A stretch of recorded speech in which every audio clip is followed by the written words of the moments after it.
الحمد للہ رب العالمین والعاقبۃ للمتقین والصلاة والسلام علی رسول النبی الکریم اما بعد فاعوذ باللہ من الشیطان الرجیم بسم اللہ الرحمن الرحیم قل هو اللہ احد اللہ الصمد لم یلد ولم یولد ولم یکن له کفوا احد صدق اللہ العظیم اللہم ربی اشرح لی صدری ویسر لی امری واحلل عقدۃ من لسانی یفقہوا قولی ربی زدنی علما ربی زدنی علما ربی زدنی علما اللہم صلی علی محمد النبی الامی وازواج امہات المومنین وذریتی وآل بیتی کما صلیت علی ابراہیم انکا حمید مجید اللہم صلی علی محمد النبی الامی وعلی آلہ واصحابہ وبارک وسلم۔ اللہ جل شانہ نے اس ساری کائنات کو بنایا، ساری مخلوق کو پیدا فرمایا۔ اس کا یہ کائنات کا حسن ہے کہ ہر چیز دوسری چیز سے جدا ہے، اور تعداد میں بھی کوئی گن نہیں سکتا، نہ سمجھ آ سکتی ہے، لیکن سب کو اللہ پاک نے علیحدہ علیحدہ ترتیب، علیحدہ شان، علیحدہ علیحدہ ایک نظام بنایا ہے۔ فرشتے جو تعداد میں بہت زیادہ ہیں، جو کہ اللہ جل شانہ نے ان کے ذمہ جو کام لگایا ہے، وہ الحمدللہ اللہ پاک نے ان کے اندر استعداد پیدا ایسی فرمائی کہ وہ اپنا کام پوری طرح کرتے ہیں۔ اللہ کی عبادت، اللہ کے ذکر اور جو ان کے ذمہ ڈیوٹی ہے اسے پوری طرح وہ انجام دیتے ہیں۔ اس کے بعد دوسری بڑی قوت جنات ہیں، جن کی تعداد بھی زیادہ ہے لیکن فرشتوں سے زیادہ نہیں، فرشتے بہت زیادہ ہیں، اور جنات کی عمریں بھی زیادہ ہوتی ہیں، وجود بھی بڑے قوی ہوتے ہیں۔ تو ان کو بھی اللہ پاک نے زندگی کا ایک نظام دیا ہے، اور وہ کچھ چیزوں میں انسانوں سے زیادہ قوت رکھتے ہیں، استعداد بھی رکھتے ہیں۔ ہمیں کسی جگہ جانے کے لیے ایک وقت درکار ہے، ایک اسباب درکار ہے، ان کو یہ بھی نہیں ہے، ان کے لیے بڑی قوت ہے، فرشتوں کی طرح وہ بہت قوی ہیں، اور سفر یا کچھ چیزیں ان کے لیے کوئی اہمیت نہیں۔ اور جنات میں ایک اور چیز جو انوکھی بھی ہے کہ وہ اپنی حیت بھی چینج کر لیں، اور یہ خاصا ایک مشکل سا کام ہے، لیکن وہ پھر بھی اللہ نے انسانوں کو ان سے اوپر رکھا۔ پھر انسانوں کو اتنی بڑی اللہ رب العزت نے تعداد ہے جس کو اللہ ہی جانتے ہیں، اللہ کے سوا کوئی نہیں۔ سیدنا آدم علیہ الصلوۃ والسلام جو ابو البشر بھی ہیں، جنہیں ابو تراب بھی کہتے ہیں، مٹی سے تراب مٹی کو کہتے ہیں، تو ان کی اولاد میں ہی سے انسان سارے ہیں۔ تو آپ دیکھیں کہ سب انسانوں کے وجود ایک ہی طرح کے ہوتے ہیں، دو آنکھیں، دو کان، یہ ہونٹ، یہ دانت، یہ زبان، یہ سر، بال، لیکن کوئی انسان دوسرے انسان سے ملتا نہیں ہے۔ یہ اس کی صنعت، یہ اس کی شان، یہ اس کی کبریائی ہے۔ اور اس کے بعد زبان کے جو آدمی بولتا ہے، بولنے میں بھی ہر انسان جدا ہے، آواز سے پہچان لیا جاتا ہے۔ اسی طرح سب کے بال ہیں، اور بال سب کے جدا ہیں، سب کی انگلیاں، ان کے نشان سب کے جدا ہیں۔ ابھی جو جدید ریسرچ میں ہوتا ہے، آنکھوں میں وہ دیکھتے ہیں، دنیا میں جتنے انسان آئے ہیں، ہر انسان کی آنکھ کے اندر ایک ہے کہ دوسرے سے نہیں ملتا۔ اور اس سے اگلی بات، عجیب و غریب بات، کہ ہر انسان کو جو اس کی پیدائش ہے، اس کے اندر ایک سم جیسی اس کے اندر ہوتی ہے، اس کے اندر انسان کے اس میں ڈیٹا ہے، اس بندے سے لے کے سیدنا آدم علیہ السلام تک۔ اور یہ ایک نظام ہے۔ یہ جو بلڈ گروپ ہے نا، میں نے ایک دفعہ ان کو دیکھا تھا تو میں تو حیران ہو گیا بلڈ گروپس کی ترکیب کو پڑھتے ہوئے۔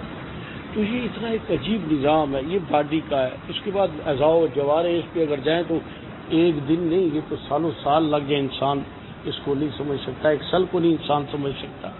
تو یہ سارا کچھ رکھا ہے۔ اب اللہ جل شانہ نے اس کے ساتھ ساتھ اس کے ارد گرد کچھ مجبوریاں، کچھ پریشانیاں، کچھ خوشیاں، کچھ غم، کچھ ذمہ داریاں، کچھ ترتیب اللہ پاک نے رکھی۔ اور یہ دنیا میں عیاشی کے لیے، پھرنے کے لیے، کھانے کے لیے، سونے کے لیے، اپنی زندگی ضائع کرنے کے لیے نہیں آیا، بلکہ زندگی کا اس کا ایک سیکنڈ سے ایک دن اور دن سے سال اور ساری زندگی ایک امتحان ہے کہ یہ بندہ جو اللہ نے جسے پیدا کیا ہے اس کا ہر قدم اللہ کی طرف ہے یا اللہ سے دور ہے. ففروا الی اللہ، بھاگو اللہ کی طرف، اللہ کی طرف بھاگو. اللہ دعوت دے رہے ہیں آؤ میری طرف. جیسے بچے کو ماں باپ کہتے ہیں آؤ تو بچہ آئے تو ماں باپ خوش ہو جاتے ہیں، اور بچہ نہ آئے تو ماں باپ کو تکلیف گزرتی ہے. اللہ بھی دعوت دیتے ہیں میری ذات کی طرف آؤ.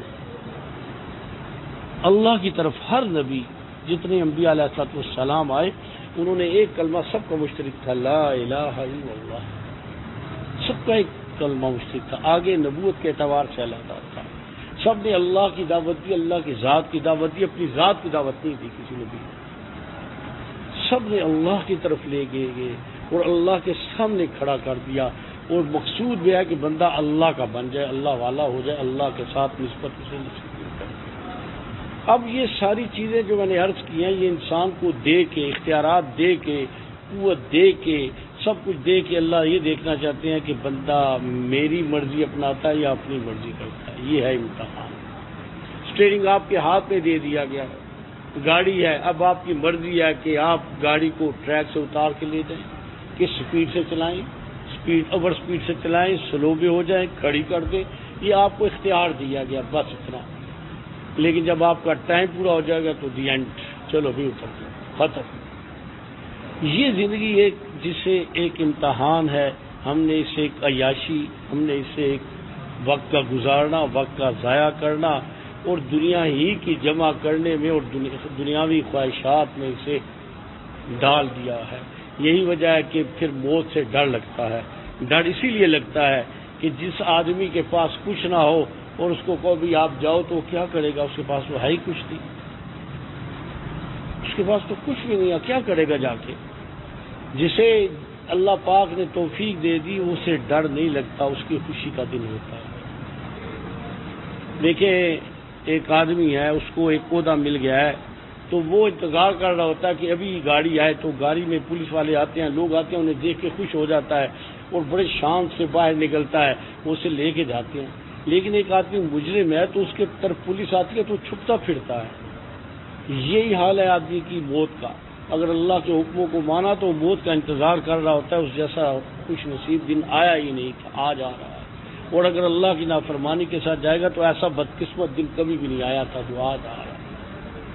تو بھئی یہ چیزیں جو ہے نا یہ سیکھنے سے، تربیت سے، ماحول سے، اعمال سے یہ بنتی ہیں. صرف تقریریں سن لینا، کتابیں پڑھ لینا، اس سے یہ بات نہیں بنتی. اس کے لیے ایک ماحول ہے. دیکھیں ایک آسان سی مثال ہے. ہم جب جاتے ہیں، اللہ پاک مجھے، آپ کو، ہم سب کو بار بار حرمین شریفین کی زیارت پہ لے جائے تو آدمی جب مسجد الحرام میں پڑھتا ہے تو یہ اسی طریقے سے نماز پڑھتا، کوئی علیحدہ نماز نہیں پڑھتا، لیکن اس کی نماز 1,00,000 نماز کے برابر ہو جاتی ہے. جگہ کے بدلنے سے، اس کی جگہ کی کیفیت سے، اللہ کے گھر کی برکت سے، من شاعر اللہ کی برکت سے اس کی نماز 1,00,000 نماز کا ثواب ہوتا ہے. اور اسی طرح ہی مسجد اقصی اور مسجد نبی علیہ الصلوۃ والسلام میں 50,000. پھر اس کے بعد مسجد نبی علیہ الصلوۃ والسلام میں آقا نامدار سرکار دو عالم نبی اکرم خاتم النبیین سید الاولین والآخرین آرام فرما رہے ہیں. جب آدمی درود و سلام کے لیے نبی صلی اللہ علیہ وسلم کے پاس جاتا ہے تو اس سے بڑی کوئی نعمت ہی کوئی نہیں، اس سے بڑی نعمت ہی کوئی نہیں کہ بندہ جا کے عرض کرے السلام علیکم یا رسول اللہ. سلام یا رسول اللہ، آپ کے سلام اللہ نے بھی کہا ہے السلام علیکم ایھا النبی. سلام اللہ کا نام بھی ہے اور سلامتی کے ساتھ بھی ہے. ورحمۃ اللہ وبرکاتہ، تو آپ صلی اللہ علیہ وسلم یہ فرما دیں وعلیکم السلام ورحمۃ اللہ وبرکاتہ. رسول اللہ کے یہ جواب صرف جواب نہیں ہے، سلام بھی ہے، دعا بھی ہے، برکت بھی ہے. اور دنیا میں کوئی بھی اعمال اتنا قیمتی نہیں ہے جتنا رسول اللہ صلی اللہ علیہ وسلم کا یہ جواب ہے. یہ بہت بڑا اعزاز، بہت بڑا انعام ہے. تو اس اعتبار سے ماحول کی برکت ہے. میں نے خود دیکھا ہے، ایسے لوگوں کو دیکھا ہے کہ وہاں جا کے ایک دم زندگی کی کایا پلٹ جاتی. اسی طرح ہی نیک لوگوں کی صحبت میں جیسے مقناطیس ہے، اس کے پاس آپ لویا رکھیں تو وہ مقناطیس خود بخود ہی بن جاتا ہے. اور ایک پھل ہے، اس میں ٹھیک پڑے ہیں اس میں خراب پھل ڈال دو، آپ اگلے دن آؤ گے تو سارے پھلوں کو خراب کر دے گا۔ دودھ ہے، 1 من دودھ پڑا ہے، اس میں کوئی گندی چیز ڈال دو، صبح آئیں گے سارا دودھ خراب ہو جائے گا۔ کنواں ہے، اتنا بڑا کنواں ہے، پیشاب کے 2 قطرے ڈالے سارا کنواں ناپاک ہو گیا۔ ماحول آدمی کو بناتا ہے اور ماحول آدمی کو بگاڑتا ہے، ماحول سے ہی بنتا ہے اور ماحول سے ہی بگڑتا ہے۔ صحابہ رضوان اللہ تعالی علیہ مجمعین کی فضیلت صحبت رسول سے ہے، اعمال سے نہیں ہے۔ رسول اللہ صلی اللہ علیہ وسلم کی صحبت کی برکت تھی۔ کتنے ایسے صحابہ ہیں جو آپ صلی اللہ علیہ وسلم سے ملے اور اس کے بعد دوبارہ ملاقات ان کی نہیں ہوئی، اور جتنے بعد میں فرائض آئے ان میں وہ شامل نہیں تھے، لیکن میدان محشر میں کسی کے اعمال ان کے گرد و پاؤ کو نہیں پا سکے۔ وہ صحابی رسول اللہ حضرت رحمۃ اللہ علیہ فرماتے تھے کہ صحابی، اس کے بعد تابعی، اس کے بعد تبع تابعی، فرمایا اس کے بعد ولایت شروع۔ کوئی شخص دنیا میں سب سے بڑا ولی اللہ بنے نا، کہے کہ میں ہو گیا ہوں، تو تبع تابعی کا مقابلہ بھی نہیں کر سکتا۔ تابعی تو بہت بڑی چیز ہے۔ امام حنیفہ رحمۃ اللہ علیہ کو امام اعظم کیوں کہتے ہیں کہ باقی امام میں کوئی تابعی نہیں، آپ تابعی تھے۔ آپ کے تابعی ہونے کی وجہ سے امام اعظم کو امام اعظم کہتے ہیں، ابو حنیفہ کو کہ آپ تابعی تھے، یعنی فضیلت تابعی ہونے کی وجہ سے باقی اماموں میں اس کی بھی فضیلت ایک بن گئی۔ تو یہ ساری جو برکت ہے نا، یہ برکتیں ساری یہ اس اعتبار سے ہیں، ماحول کی برکت سے، اعمال کی برکت، اللہ نے جو توفیق عطا فرمائی اس کی برکت ہے۔ اس کی ایک مثال سمجھ لیں، وہ یہ کہ ایک آدمی ہے نبی صلی اللہ علیہ وسلم کے زمانے میں، تو کسی صحابی کے ہاتھ پہ مسلمان ہو گیا، اب وہ نبی صلی اللہ علیہ وسلم سے بھی تک نہیں ملا، تو وہ تابعی ہے، جتنے بھی اعمال کرتا ہے وہ تابعین کے درجے میں ہے۔ وہی شخص رسول اللہ صلی اللہ علیہ وسلم کی خدمت پہ تشریف لے آتا ہے، آپ کی زیارت کرتا ہے اور آپ کے ہاتھ پہ بیعت کرتا ہے، اب وہ تابعی نہیں رہا، اب وہ صحابی بن گیا۔ اس کے درجات، اس کی ترتیب ساری محدثین نے جو حدیث کی اصول ہے نا، شرائط ہے نا حدیث کی، اس میں ایک شرائط یہ بھی لکھی ہے کہ اگر کوئی صحابی کسی صحابی سے روایت سنے تو وہ یہ نہیں کہے گا اس صحابی سے سنے گا کہ قال النبی صلی اللہ علیہ وسلم، صحابی روایت سن لے تو وہ اتنی بڑی دلیل ہے کہ رسول اللہ علیہ وسلم کا نام لے گا۔ اور یہ جو لوگ حدیث کے شعبے سے وہ اس چیز کو بڑی اچھی طرح جانتے ہیں کہ کتنی بڑی بات ہے، جس روایت میں صحابی نہیں ہے نا وہ حدیث کو قابل قبول ہے، کیونکہ کچھ ایسی ہیں جو تابعین کے آگے ختم ہوتی ہیں اور قال النبی صلی اللہ علیہ وسلم کا آگے صحابی نہیں ہے، تو ہم اس کو نہیں لے کے جاتے اس درجے۔ تو میرے بھائی اسی طرح جیسے مدارس کا ایک نظام ہے، آدمی عالم بنتا ہے، اپنے کتابوں پڑھنے سے کوئی عالم نہیں بنتا، ڈاکٹر کوئی اپنے مطالعے سے نہیں بنتا، انجینئر نہیں بنتا، پائلٹ نہیں بنتا، اسی طرح ہی آدمی کو اللہ والوں کی صحبت میں، ان کے طریقے میں، ترتیب کو اپنا کے ہی وہ چیز نصیب ہوتی ہے۔ اور یہ ایک اصول ہے، ایک ترتیب ہے، دنیا کا کوئی کام بھی ہے اس کام کو جب کیا جائے تو وہ اسی ترتیب سے جو کر رہے ہوتے ہیں ان کے ساتھ لگ کے اسے سیکھا جاتا ہے اور اس کو اس طرح کیا جاتا ہے۔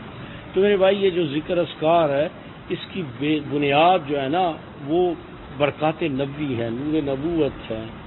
والذی بعث فی الامیین رسول منہم یتلو علیہم آیاتہ ویزکیہم ویعلمهم الکتاب والحکمہ، یہ فرائض نبوت بیان کیے ہیں اللہ نے نا، جو وحی الہی اترتی آپ اسے سناتے پوری طرح اور اس کے بعد اس کی تشریح کرتے جسے احادیث نبوی کہتے ہیں، اور آپ عمل کر کے دکھاتے جسے فعل رسول کہتے ہیں، وہ بھی حدیث میں آتا ہے۔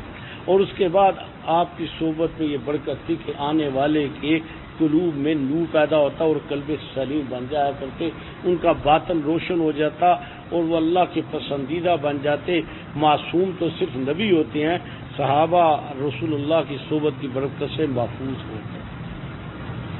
یہ صحبت کی برکت ہے۔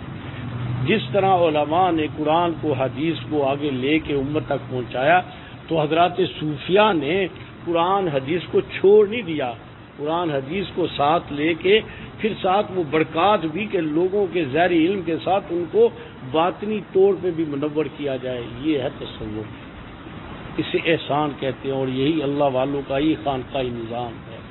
ظاہری علوم کی جہاں تک بات ہے، یہ بہت بڑی نعمت ہے، لیکن کوئی عیسائی بھی سیکھ سکتا ہے۔ اس وقت بھی دنیا میں یونیورسٹیاں جو ہیں، وہ اکثر یونیورسٹیاں یورپ کی وہ پی ایچ ڈی کراتی ہیں اسلام میں، اور پڑھانے والا کوئی یہودی ہے، کوئی عیسائی ہے، کوئی ہندو ہے، تو وہاں سے لوگ پڑھ کے نکل بھی رہے ہیں اور اپنے آپ کا وہ کہتے ہیں جی ہم وہاں سے پی ایچ ڈی کیا ہے۔ یہ اس لیے کیوں کہ پڑھانے والے، جس نے عیسائی نے مسلمان کو پڑھایا تو اس نے کیا پڑھایا ہوگا؟ وہ تو اس نے الفاظ اور ترجمہ ہی پڑھایا نا، لیکن جب مسلمان پڑھائے گا تو الفاظ ترجمے کے ساتھ اپنے ایمان کی کیفیت کو منتقل کرے گا۔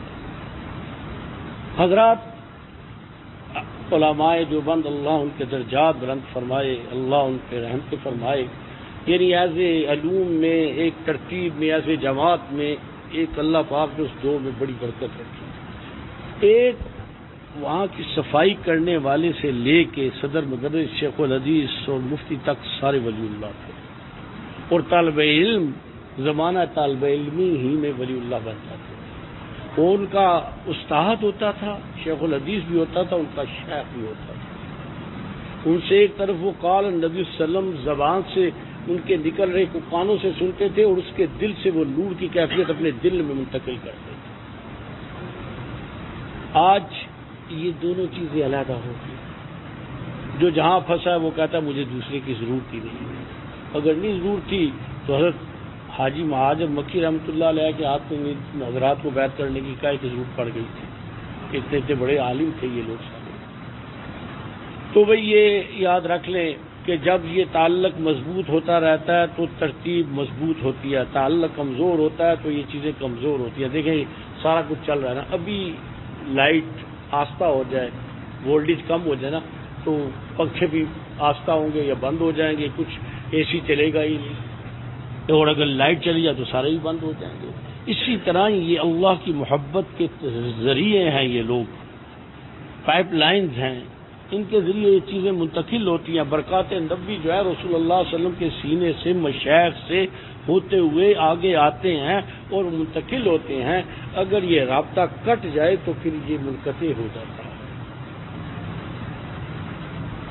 ایک دفعہ میں بہت پرانی بات ہے، میں کسی کے حالات پڑھ رہا تھا، تو ایک مجلس میں بیٹھے تھے، شیخ تھے، تو انہوں نے کہا کہ رسول اللہ صلی اللہ علیہ وسلم کے ساتھ ہر امتی کا ایک تعلق ہے، آپ کے قلب اطہر سے ایک نور آتا ہے ہر امتی کے دل میں، جس کی وجہ سے اس کا ایمان قائم ہے، اور جتنا جس کے ساتھ آپ سلم کے ساتھ تعلق ہوتا ہے وہ اتنا کبھی ہو جاتا ہے، بعض کا کچے دھاگے کی طرح اور بعض کا ایک نہروں کی طرح اور بعض کا اس کا ہوتا ہے دریاؤں کی طرح۔ حضرت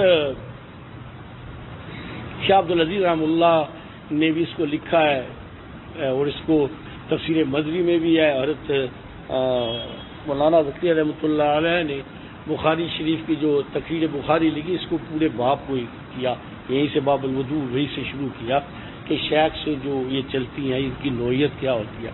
تو جب کہا اس اللہ کے بندے شیخ نے، تو کیا ہوا کہ وہ جو وہاں ایک صاحب بیٹھے تھے، عالم تھے، تو اس بیچارے عالم تو تھا لیکن اسے یہ فن کا ہی نہیں پتا تھا، یہ جانتا ہی نہیں تھا نا، سیکھا ہی نہیں ہے اس نے۔ تو اس نے کہا جی میں تو نہیں مانتا۔ اچھا، اس نے مجمع میں اس بدتمیزی اور بد اخلاقی سے کہا کہ ماحول اچھا نہ رہا نا، تو وہ جو شیخ تھے انہوں نے کہا اچھا میں آپ کا رابطہ کاٹ دوں؟ انہوں نے کہا کاٹ دو۔ اس نے لوگ کٹ گئے، وہ عالم مرتد ہو گیا اور کافر ہو گیا، ہٹ گیا رابطہ، اس غلط فہمی تھی بیچارے۔ بھئی آج بھی روزہ اطہر سے ہی ہمارے ایمانوں کی حفاظت ہے۔ ہمیں کانوں میں تو مسجد نبی کے میناروں کی آواز آتی ہے، لیکن رسول اللہ کی وہ دعائیں، وہ رسول اللہ کی وہ التجائیں ہمارے نہیں آتی، کہ اس کے لیے دل چاہیے۔ کان سنتا ہے، آنکھ دیکھتی ہے، زبان بولتی ہے، دل یہ تینوں کام کرتا ہے، لیکن وہ دل بھی تو ہو، قلب سلیم ہو، اور شیطان کے ہاتھ چڑھ جائے تو ہر چیز الٹی چڑھ جاتی ہے۔ دیکھتے ہیں بعض لوگ جو بجلی چیز چوری کرتے ہیں تو 3-4 طریقوں سے چوری کرتے ہیں۔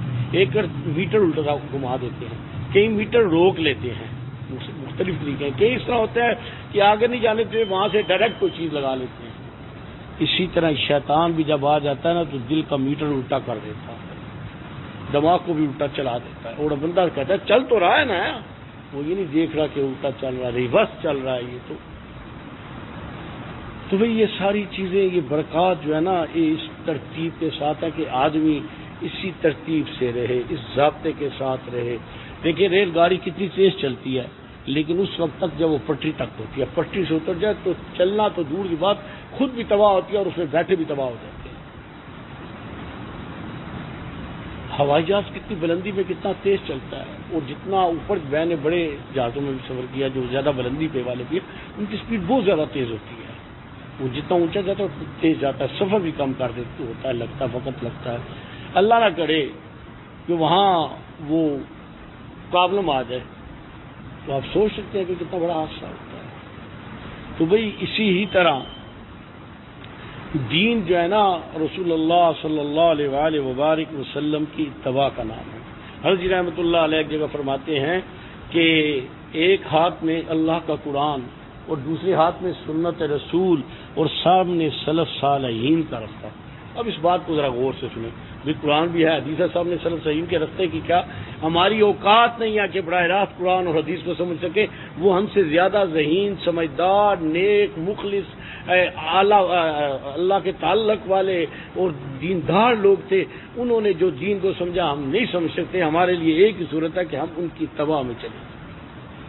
آپ فرماتے تھے اس سے آگے ہٹو کو تو گمراہ ہو جاتے. حضرت شاہ ولی رحمۃ اللہ علیہ اس خطے میں نا, یہ جو پاکستان ہندوستان کا خطہ ہے, اس میں اللہ نے کچھ لوگوں سے بڑا کام دیا ہے. حضرت مجدد ثانی رحمۃ اللہ علیہ کے بارے میں تو حضرت رحمۃ اللہ علیہ بھی فرماتے تھے کہ اللہ نے اس بندے سے اتنا بڑا کام لیا, مگر نا یہاں رام رام ہوتی ہے نا, اس بندے نے اتنا بڑا کام. پھر انہی کے شاگردوں سے حضرت شاہ رحمۃ اللہ علیہ, حضرت شاہ رحمۃ اللہ علیہ کی اولاد سے ہی آگے دم جو بند بنا, انہی لوگوں کا ہے سارا کچھ سسٹم.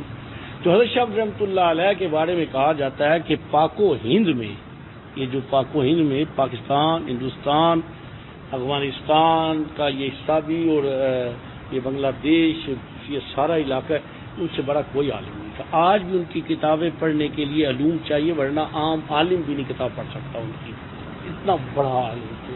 اور علوم میں, ہر علوم میں ایک دفعہ پڑھ رہا تھا تفسیر میں قرآن مجید کی ترتیب کے اعتبار سے, تو اس میں لکھا کہ اس شخص کو اللہ نے اتنا علوم دیا کہ یعنی نبی صلی اللہ علیہ وسلم کے زمانے سے لے کے کچھ چیزوں میں اس بندے نے جو بحث کی ہے وہ اس نے کمال کر دیا. اللہ نے اس کو اتنا علوم دیا تھا. بعض اکابر وہ بیان نہیں کر سکے جو اللہ نے اس کو عطا فرمایا. تو کام لیا اللہ نے, اور اتنا کام لیا کہ خود فرماتے ہیں کہ میرے والد شاعر اللہ تھے, اللہ کی نشانیوں میں نشانی تھے حضرت رحمۃ اللہ علیہ فرماتے ہیں. اور جتنی حدیث کی صنعت ہے اس سارے اس میں ساری حضرت شاہ رحمۃ اللہ علیہ تک جاتی ہے.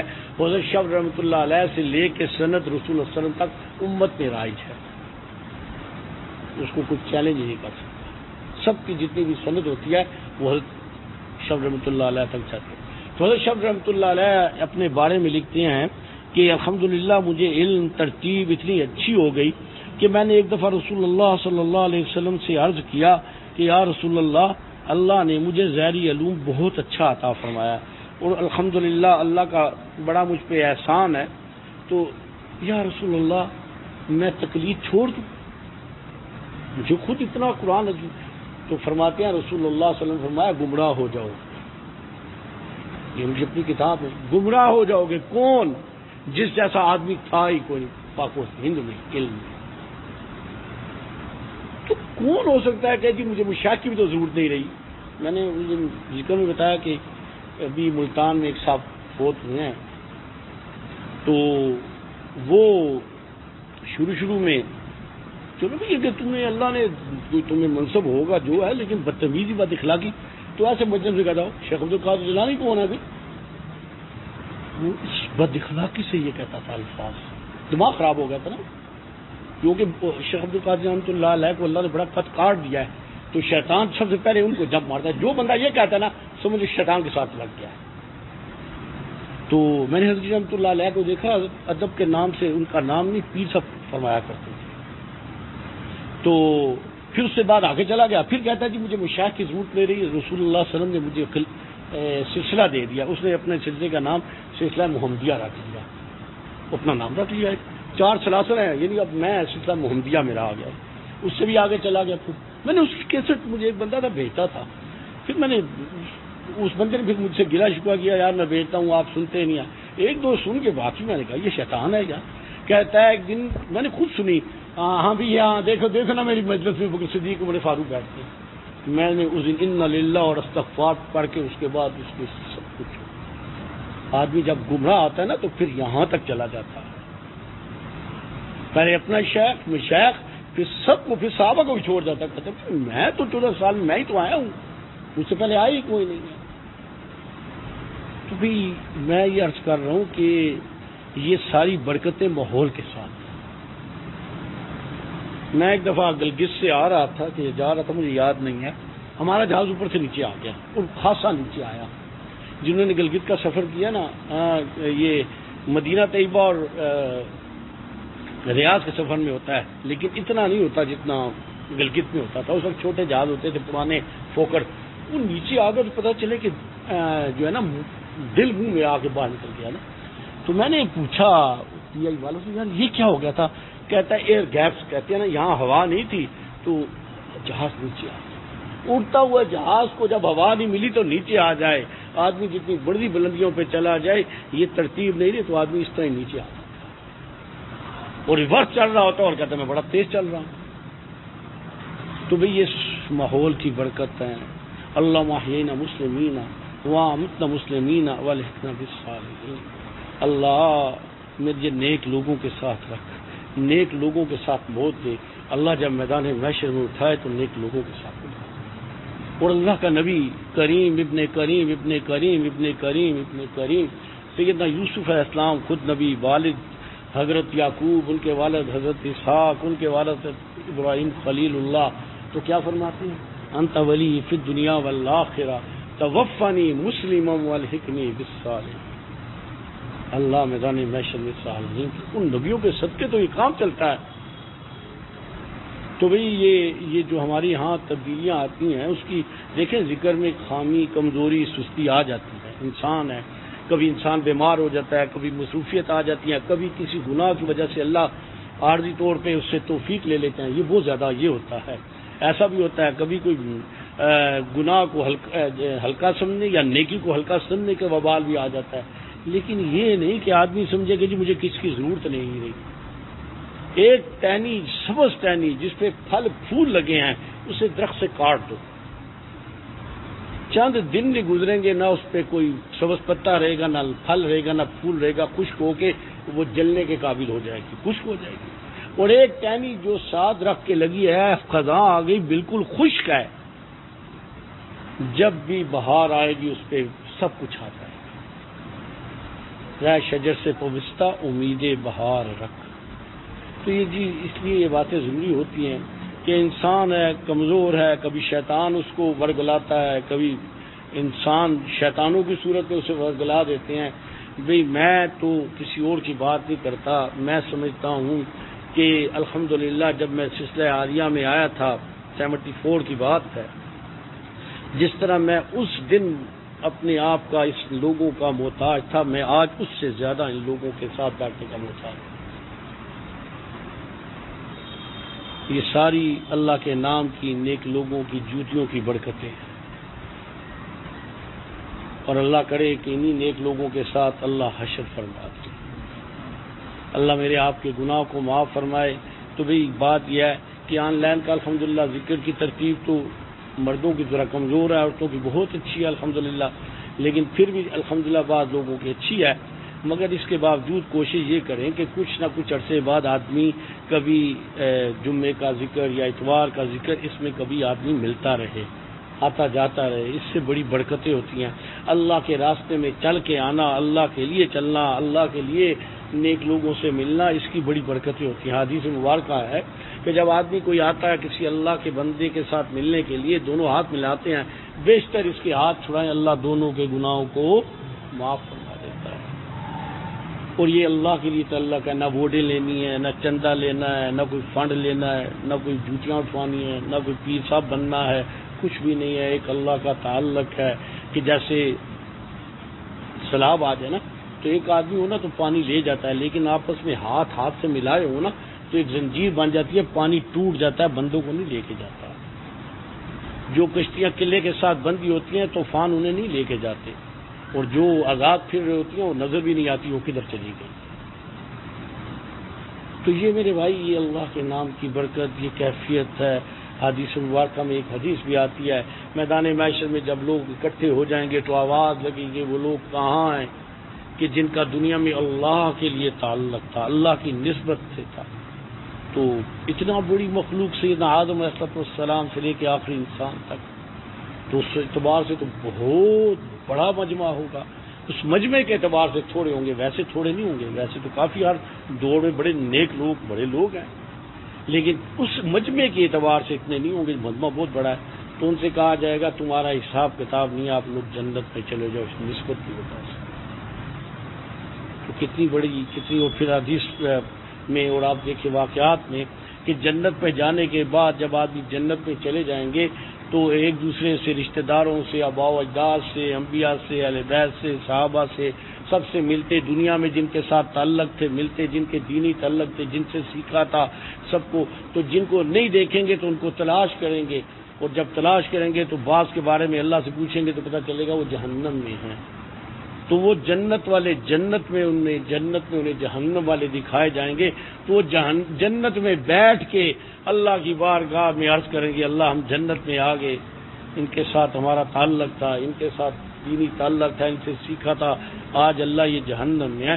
ان کی جنت میں سفارش قبول کر کے انہیں جہنم سے نکال دیا جائے گا۔ یہ اللہ کے لیے تعلق بڑا قیمتی ہے۔ آدمی جب زبان سے بولنا شروع کرتا ہے تو نہ سمجھتا ہے، نہ سوچتا ہے، نہ پتہ چلتا ہے، دماغ ویسے بھی پھر جاتا ہے آدمی کا جب آدمی یہ سمجھے کہ میں بھی تو کچھ ہوں۔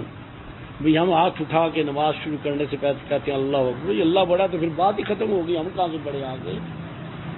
سبحانک اللہم و بحمدک، ہم تو سب سے پہلے اس کی کبریائی کی دعوت دے رہے ہیں، اعلان کر رہے ہیں وتبارک اسمک، تیرا نام برکت والا، وتعالی جدک، بلند ہے شان تیری، ولا الہ غیرک، کوئی بھی تیرا ہمسر نہیں، لیکن کرتے الٹا ہیں، مانتے نہیں ہیں یہ بات۔ اللہ ہمیں ایمان کی کیفیت، ایمان کی حلاوت، ایمان کی مٹھاس، ایمان کی حقیقت اور نیک لوگوں کی صحبت اللہ ہماری اولادوں کو بھی جوڑے رکھے۔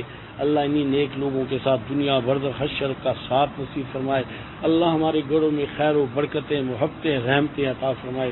اللہ ہمارے گناہوں کو معاف فرمائے۔ چلیں جی۔